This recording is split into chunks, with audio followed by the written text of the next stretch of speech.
여러분 요즘 사는 게 어떻습니까?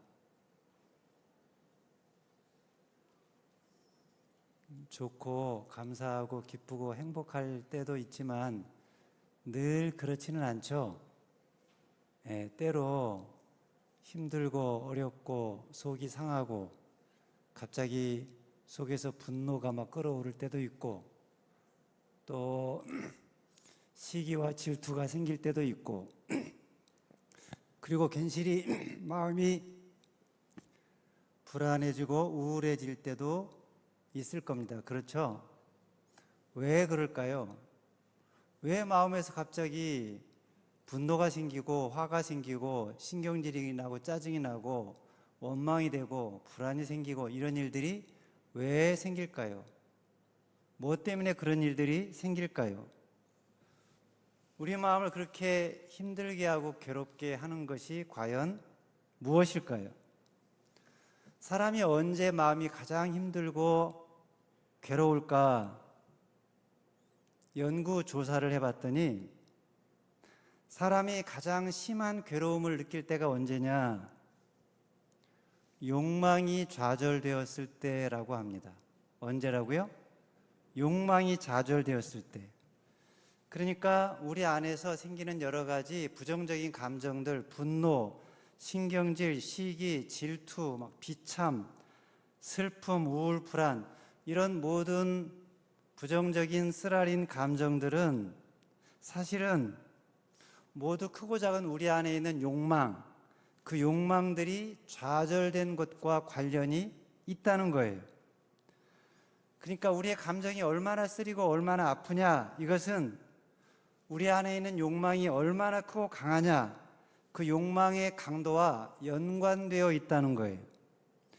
욕망하는 것이 작으면, 약하면 쓰라린 감정도 잠깐 생겼다가 사라지는데, 그런데 욕망의 강도가 아주 크면, 강하면, 그러면 쓰라린 감정들도 그만큼 크다는 거예요. 그러면 그 감정들이 빨리 사라지지 않고 아주 오랫동안 우리 안에 머물면서 우리 속을 뒤집어 놓는다는 것입니다. 그리고 그 욕망이 탐욕의 수준으로 넘어가게 되면 그 결과로 나타나는 부정적인 감정이 우리 마음속을 휘젓고 괴롭게 하는 정도를 넘어서서 우리 삶 전체를 뒤틀어 버릴 수도 있다고 합니다. 그것을 보여주는 사람이 아마 압살롬이 아닌가 여겨집니다. 여러분, 압살롬이 누구죠? 다윗의 셋째 아들이죠. 제일 큰 아들은 암논입니다. 근데 이 암논이 어느 날 압살롬의 누이 다말을 겁탈을 해요. 성폭행을 해요. 그리고 그냥 내팽개쳐 버려요. 헌시짝처럼. 이것을 보고 압살롬이 크게 분노를 하죠. 그래서 그 분노의 결과 어떻게 했습니까? 암논을 죽이죠.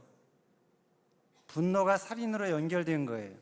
그런데 압살롬은 암논을 죽인 것으로 끝나는 것이 아니라 쿠데타를 일으켜서 아버지 다윗의 왕권을 찬탈하는 반역을 행했습니다. 여러분, 이렇게 압살롬이 반역을 일으킨 이유가 뭘까요? 그 역시 아버지 다윗에 대한 분노 때문일까요? 동생을 겁탈하고 그렇게 내팽개쳤는데 그런 암논을 징계하지 않은, 아무런 징계도 내리지 않는 그런 다윗에 대한 분노가 생겨서 그래서 아버지 다윗의 왕권을 찬탈하는 그런 반역으로 이어졌을까요? 네, 절차적으로는 그래요. 그런데 왜 그렇게 이어졌는지를 자세히 보면 결국은 이 압살롬 속에, 압살롬 마음속에 압살롬이 가지고 있었던 욕망에서 비롯된 것임을 알 수 있습니다. 압살롬은 평소 다윗의 왕권을 욕망한 사람이었는데 그 욕망이 좌절된 거예요. 아니, 압살롬은 왕의 아들이니까 가만히 있어도 왕이 되는 거 아닙니까? 첫째 암논은 죽었고 둘째 가나안은 존재감이 없고 그러니 셋째 압살롬이 자연스럽게 왕이 되는 거 아닙니까? 그러나 아니에요. 아들이라고 무조건 왕이 되는 게 아니라 왕의 인정을 받아야 합니다. 압살롬이 왕위를 이어받는데 절대적으로 필요한 것이 다윗의 인정이었는데 알고 보니까 아버지 다윗이 자기를 인정하지 않는 거예요. 어디서 그것을 알 수 있느냐? 암논이 저지른 죄, 그 잘못을 처리하는 것만 봐도 알 수 있어요. 암논을 차기 왕으로 낙점한 것이 아니라면 그 범죄를 그렇게 대충 넘어갈 수가 없어요. 압살롬의 입장에서 보면 그렇다는 거예요. 압살롬의 입장에서 다윗이 암논을 징계하지 않은 것은 암논을 인정하고 자기는 인정하지 않은 것으로 본 거예요. 그래서 어떻게 했다고요? 암논을 죽였어요. 그러니까 압살롬이 암논을 죽인 것은 자기 누이 동생을 겁탈한 것에 대한 보복으로 보여지기는 하지만 어떤 학자들은 이 압살롬이 그 속에 왕이 되고자 하는 욕망, 그 욕망 때문에 자기 누이 다말을 이용한 것이 아닌가 이렇게 보기도 합니다. 충분히 설득력이 있는 이야기예요. 비록 다말이 성폭행을 당했을지라도 그렇게 한 사람을 사형시키지는 않기 때문이에요. 그런데도 그를 죽이려고 한 것을 보면 왕권에 대한 욕망이 이 압살롬 마음속에 크게 있었던 것으로 보입니다. 그래서 암논을 제거했어요. 암논을 제거한 후에 압살롬이 도망을 가서 도피 생활을 하는데, 그런데 아버지가 자기를 전혀 찾지 않아요. 5년이 지난 후에 우여곡절 끝에 왕궁으로 돌아왔는데 그 후에도 자기를 향한 다윗의 태도가 변하지 않습니다. 마치 자기를 없는 사람처럼 취급하는 것 같아요. 그래서 더 이상 아버지의 인정을 받아서 왕좌에 오르는 게 불가능하다는 판단이 선 거예요. 다시 말하면 왕권에 대한 욕망, 그 탐욕이 좌절이 되자, 그래서 어떻게 했나? 아버지 왕좌를 자기 힘으로 찬탈하기로, 쿠데타를 일으키기로 결심을 했다는 거예요. 암논이 없는 상황에서 압살롬이 왕위 계승 서열 1위가 되었는데, 그러면 가만히 있어도 압살롬이 왕이 될 차례인데, 그런데 그동안 아버지 다윗이 자기에게 보여준 태도를 볼 때, 5년 동안이나 자기를 만나주지 않은 것으로 볼 때 자신에게 그렇게 순순히 왕위를 물려주지 않을 것이라고 판단했을 것입니다. 그래서 반역을 일으켰다는 거예요. 욕망이 좌절되면, 탐욕이 좌절되면 이렇게 극단적인 행동으로 나타난다는 거예요. 남을 죽이든지 아니면 자기가 죽든지. 자기가 죽은 경우는 누구의 경우입니까? 아히도벨의 경우예요. 아히도벨이 누구라고 그랬죠? 다윗의 책사라고 그랬죠. 그런데 그 아히도벨이 압살롬이 반역을 일으킨 시점과 비슷하게 반역을 해요. 변심을 해요. 압살롬이 쿠데타로 다윗이 왕좌에서 쫓겨나자 변심을 했다는 거예요. 다윗을 배신하고 압살롬에게로 가서 압살롬의 책사가 되었습니다. 아마 그가 그렇게 한 것은 그는 평소에 권력지향적인 인물이었기 때문일 가능성이 있습니다. 새로운 권력을 따라서 철새처럼 움직인 거죠. 그런데 그렇다고 곧바로 압살롬에게 인정을 받은 것은 아니었어요. 압살롬 입장에서 그렇게 갑작스럽게 변심한 것을 의심한 거죠. 그래서 다윗을 어떻게 잡아 죽일지 아히도벨이 계략을 냈는데, 그 계략은 뭐였냐면 다윗이 성급하게 도망하느라고 진열을 갖추지 못한 상황에서 지금 있으니 이때 기동대를 만들어서 급습하자, 그런 전략을 냈어요. 상당히 합리적인 전략이죠. 그런데 그럼에도 불구하고 그의 전략을 압살롬이 받지를 않고 그 대신에 후세를 불러다가 그의 전략을 들었어요. 후세의 전략은 차분히 전면전을 준비하자는 거였어요. 근데 그의 제안을 들었습니다. 아히도벨의 계략이 더 합리적이고 합당한 것 같지만 그것을 듣질 않았어요. 한마디로 아히도벨이 거부를 당한 거죠. 그러니까 압살롬이 자신에 대한 의심의 눈초리를 완전히 거두지 않은 상황에서 압살롬의 총애를 받을 수 있는 철호의 기회였는데, 자신의 책략으로 다윗을 처리할 수 있었다면 압살롬의 총애를 받아서 권력의 2인자로 당당히 설 수 있을 텐데, 그런데 압살롬이 아히도벨의 계략을 듣지 않고 물리치고 후세의 전략을 받았으니 이제 아히도벨의 전략이 물거품이 된 거예요. 한마디로 그의 정권욕이, 탐욕이 좌절이 된 거예요. 그래서 어떻게 했습니까? 자살을 했습니다. 사무엘하 17장 23절 말씀을 읽겠습니다. 시작.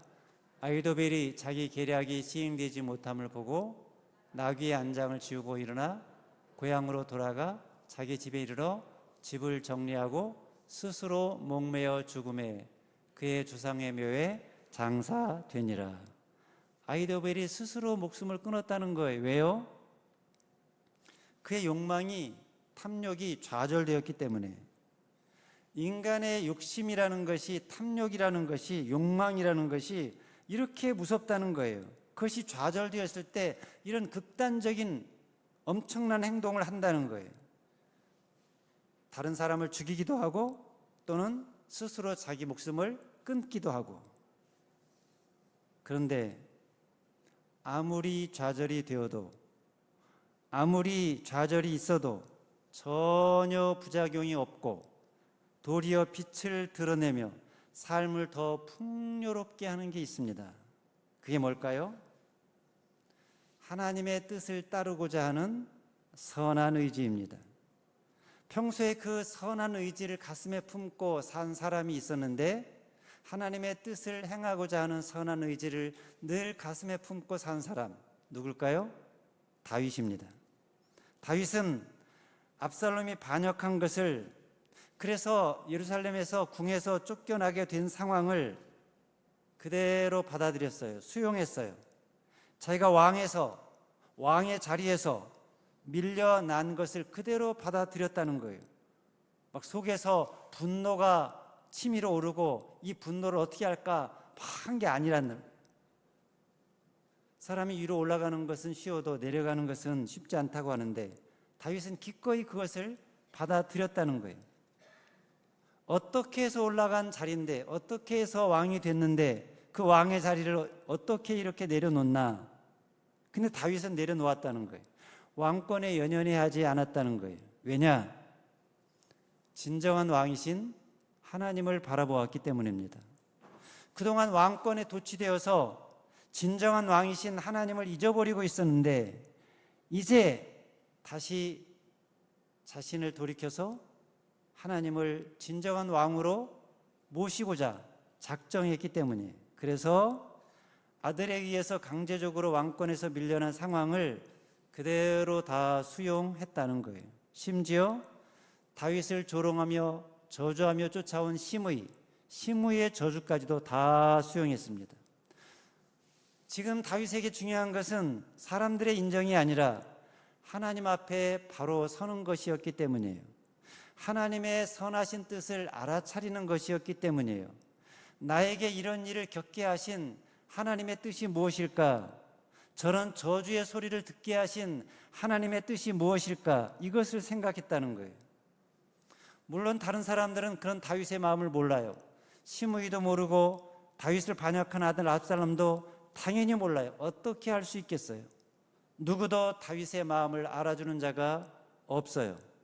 그러나 하나님의 뜻을 구하는 것은, 하나님의 뜻을 구하고 지향하는 선한 의지를 갖는 것은 누구 다른 사람들이 알아주고 안 알아주고의 문제가 아닙니다. 다른 사람들의 호응과도 무관해요. 사람들의 인정이 있든 없든 그것과 상관없이 하나님은 선하신 분이기에 그 선하신 하나님의 뜻을 찾고 그 선하신 하나님을 가슴에 품고 사는 거죠. 남들이 알아주든 안 알아주든 어떤 보상이 있든 없든 상관없이 하나님의 존재를 생각하고 하나님의 임재를 추구하고 묵묵히 그 하나님의 뜻을 찾아 행한다는 거예요. 그러다 보면 자연스럽게 그에게서 나타나는 것이 있는데 그게 뭘까요? 하나님의 뜻을 늘 추구하고 하나님의 뜻을 향한 그 지향을 가지고 선한 의도를 가지고 살다 보면 그의 삶에서 자연스럽게 나타나는 것이 무엇일까? 하나님의 성품입니다. 그 마음과 삶에 하나님을 늘 생각하고 하나님의 선하심을 생각하고 그 선을 지향하는 의도를 늘 가지고 살다 보면 자연스럽게 그의 모습 가운데 나타나는 것이 있는데 하나님의 성품이라는 거예요. 압살롬의 반역, 아히도벨의 배신, 시므이의 저주. 근데 그런 모든 것을 다 참고 인내하고 수용하는 과정에서 그리고 어쩔 수 없이 자기 백성들과 함께 도망하는 과정에서 다윗의 모습에 하나님의 성품이 드러나기 시작하는 거예요. 다윗은 압살롬을 피해서 자기를 따르기 위해서 요단강을 건너가는 백성들의 무거운 발걸음을 볼 때 가슴이 너무나 아팠어요. 그들이 저런 고생을 하는 것이, 저런 고통을 당하는 것이 다 자기 때문이라고 여겨졌기 때문이에요. 그래서 그들의 고통을 자기 고통으로 여기고 같이 마음 아파하며 그들과 하나가 되었어요. 하나님의 자비가, 하나님의 긍휼이 다윗의 마음속에 전이가 된 것입니다. 이런 자비와 긍휼과 사랑의 마음은 경쟁과 다툼 속에서는, 적대와 혐오 속에서는, 불신과 불통 속에서는, 차별과 착취가 난무하는 곳에서는 절대 있을 수 없고 절대로 느낄 수 없는 거예요. 그런데 다윗에게는, 다윗과 함께하는 사람들에게는 이런 사랑이 있고 자비가 있고 긍휼이 있었다는 거예요. 뜨거운 감동과 눈물이 있었다는 것입니다. 후세의 전략을 따라서 전면전을 치르기 위해서 길앗 땅에 진을 치고 있는 압살롬의 군대에는 그런 것이 전혀 없었어요. 오직 탐욕과 증오와 조롱과 저주와 살기와 광기와 정죄심만 있었어요. 그런데 다윗의 진영에는 사랑이 있었고 자비가 있었고 눈물이 있었고 그리고 놀랍게도 환희와 축제가 있었습니다. 환대와 베품의 향연이 펼쳐졌어요. 그게 오늘 본문 사무엘하 17장 27절로 29절 말씀이에요. 다시 한번 이 말씀을 읽어볼까요? 시작. 다윗이 마하나임에 이르렀을 때에 암몬 족속에게 속한 라빠 사람 나하스의 아들 소비와 루데발 사람 암미엘의 아들 마길과 로글림 길앗 사람 바르실레가 침상과 대야와 질그릇과 밀과 보리와 밀가루와 볶은 곡식과 콩과 팥과 볶은 녹두와 꿀과 버터와 양과 치즈를 가져다가 다윗과 그와 함께한 백성에게 먹게 하였으니 이는 그들 생각에 백성이 들에서 시장하고 곤하고 목마르겠다 함이더라. 그러니까 다윗과 그 일행이 마하나임에 이르렀을 때 암몬 족속에게 속한 사람들이 나와서 그들을 맞이했는데 그냥 맞이한 게 아니라 엄청난 환대를 했다는 거예요. 그들을 아주 후하게 대접을 했어요. 편히 쉴 곳을 마련해주고 깨끗이 몸을 씻을 수 있도록 도와주고 풍성한 음식들, 다양한 음식들을 제공해 줬어요. 왜 이렇게 했을까? 무슨 다른 꿍꿍이가 있어서가 아니에요.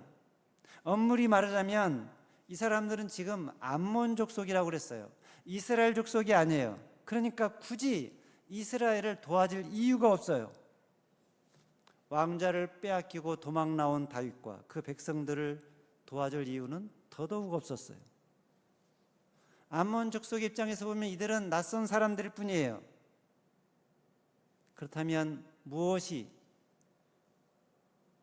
때문에 그들이 다윗과 다윗의 일행을 환대한 것일까요? 이유가 있다면 하나예요. 사무엘하 17장 29절 하반절 말씀처럼 이는 그들 생각에 백성이 들에서 시장하고 고나고 목마르겠다 함이더라. 무슨 말입니까? 그들 보기에 다윗과 그 일행이 그냥 단순하게 안쓰럽게 보였다는 거예요. 너무나 시장하겠다, 너무나 고나겠다, 너무나 목마르겠다, 긍휼 어린 마음이 생겼다는 거예요. 안쓰러운 마음이. 그래서 그 사람들을 그냥 모른 척 가만둘 수가 없었다는 거예요. 여러분, 이거를 뭐라고 그러죠? 어떤 의도와 목적이 없이 단순히 그냥 잘 대해주는 거. 순수한 선이죠.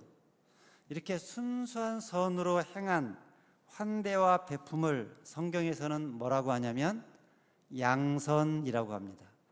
뭐라고 한다고요? 양선. 양선이라는 말은 헬라어로 아가도시네라고 하는데요, 선하다는 뜻의 아가도스, 이 아가도스에서 파생된 단어예요. 그러니까 마음이 착한 상태에서 머무는 것이 아니라 다른 사람에게 적극적으로 친절을 베풀고 선을 베풀고 유익을 주는 것을 뜻합니다. 갈라디아서 5장 20절에 의하면 이 양선이 성령의 열매 가운데 하나라고 그랬어요. 오직 성령의 열매는 사랑과 희락과 화평과 오래 참음과 자비와 양선과 충성과 온유와 절제니 그랬죠. 왜 양선이 성령의 열매냐? 양선은 내 힘이 아닌 내 안에 거하시는 성령님을 통해서 맺어지는 성품이기 때문입니다. 이 양선은 특히 낯선 자들에게 베풀어지는 환대를 의미합니다. 여러분에게 지금 낯선 사람은 누구입니까? 나에게 낯선이 그냥 떠도는 사람들, 방랑객, 나라를 잃고 떠도는 난민들, 탈북민들, 다문화 아시아인들, 외국인 근로자들, 이런 사람들이 아마 낯선 사람들일 것입니다. 이런 사람들은 대체로 어떻습니까? 우리의 관심의 대상이 아니에요. 우리의 시야에서 늘 멀리 떨어져 있어요. 만약에 그런 사람들이 여러분에게 가까이 다가오면 어떻습니까? 마음이 편합니까? 편하지 않죠. 불편한 감정을 가져요. 부정적인 생각부터 떠올라요. 위험할 수 있다는 경계심을 갖게 돼요. 그러니 이런 사람들을 환대하고 그들에게 후히 베푸는 것은 쉽지가 않습니다. 그런데 우리에게는 너무나 낯설고 너무나 부자연스러운 이 양선이 한없이 자연스러운 분이 계시는데, 한없이 이 양선을 행하신 분이 있는데, 그분이 누굴까요? 바로 우리가 믿는 하나님이십니다. 낯선 이들에 대한 환대와 베품, 이것은 근원적으로 하나님의 성품에서 나온 기인한 것이라는 거예요. 신명기 10장 17절로 19절 말씀을 읽겠습니다. 시작. 너희의 하나님 여호와는 신 가운데 신이시며 주 가운데 주시요 크고 능하시며 두려우신 하나님이시라. 사람을 외모로 보지 아니하시며 뇌물을 받지 아니하시고 고아와 과부를 위하여 정의를 행하시며 나그네를 사랑하여 그에게 떡과 옷을 주시나니 너희는 나그네를 사랑하라. 전에 너희도 애굽 땅에서 나그네 되었음이라. 하나님은 누구신가? 이 세상의 낯선 이들, 나그네들, 주변인들, 고아와 과부, 이런 사람들을 사랑하고 그들에게 떡과 옷을 주시는 분이라는 거예요. 그리고 그렇게 그 마음으로 나그네들을 선대하는 거, 환대하는 거, 사랑을 베푸는 거, 그게 거룩하신 하나님께 합당한 삶이라고 말씀을 한 거예요. 레위기 19장 9절로 10절도 이어서 읽겠습니다. 시작. 너희가 너희의 땅에서 곡식을 거둘 때에 너는 밭 모퉁이까지 다 거두지 말고 내 떨어진 이삭도 줍지 말며 내 포도원의 열매를 다 따지 말며 내 포도원에 떨어진 열매도 줍지 말고 가난한 사람과 거류민을 위하여 버려두라. 나는 너희 하나님 여호와니라.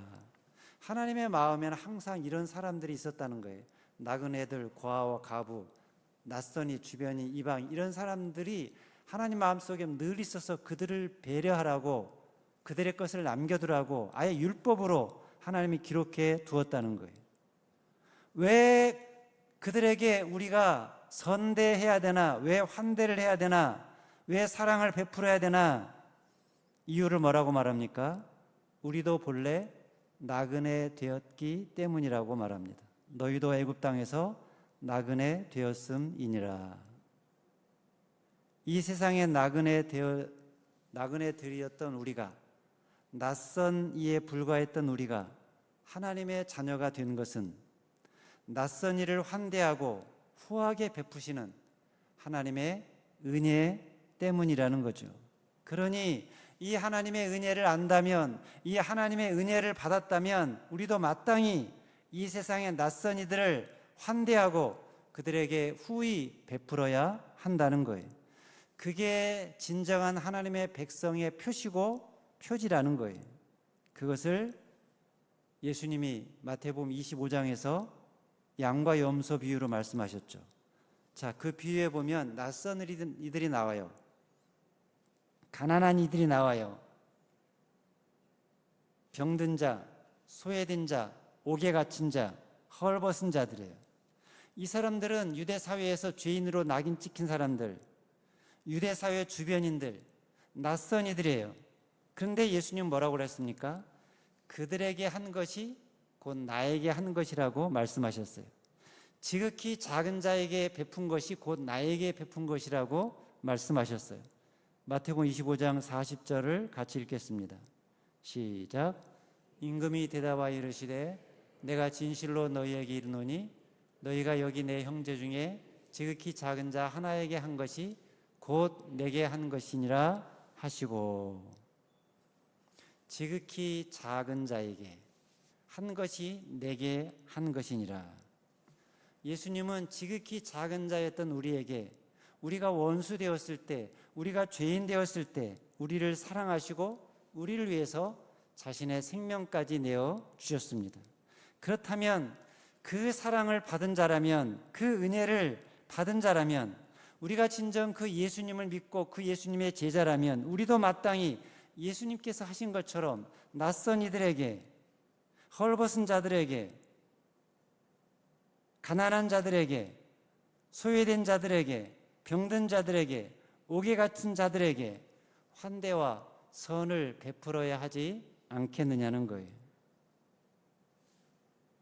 오늘 본문에 나오는 암몬 족속은 암몬 족속에게 속한 소비와 마길과 바르실레는 같은 이스라엘 족속도 아닌데 이방 족속인데 그들에게 엄청난 선을 베풀었고 엄청난 환대를 베풀었습니다.